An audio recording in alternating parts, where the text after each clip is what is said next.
میخوام یکی از قانونمندترین استراتژی‌های ورود به معامله که مدت هاست هر روز ازش استفاده میکنم رو توی 60 ثانیه بهت بگم. اسم این استراتژی کندل اوپن 30 دقیقه است. کاری که من میکنم اینه: توی تایم فریم MC منتظر میشم کندل اوپن مارکت کامل تشکیل بشه. این کندل ساعت 9:30 صبح به وقت نیویورک تشکیل میشه که میشه حدودای 5:30 عصر به وقت ایران. بعد از اینکه این کندل تشکیل شد، های و لوی کندل رو علامت میزنم. حالا میرم توی تایم فریم 5 دقیقه و منتظر میشم از یه طرف بزنه بیرون. شادو حساب نیست و باید از یک طرف کلوز بده.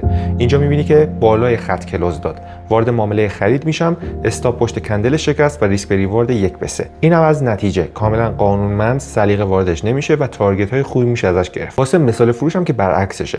این دفعه زیر خط کلوز داد، این بار وارد معامله فروش میشم، استاپ پشت کندل شکست و تارگت روی آلبار 1/3.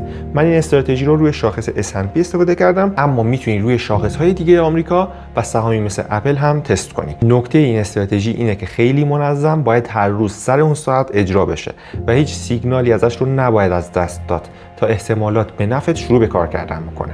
حتما توی برنامه‌ات بذار، ازش توی 100 تا معامله بک تست بگیر و نتیجه رو زیر همین پست با بقیه هم به اشتراک بذار.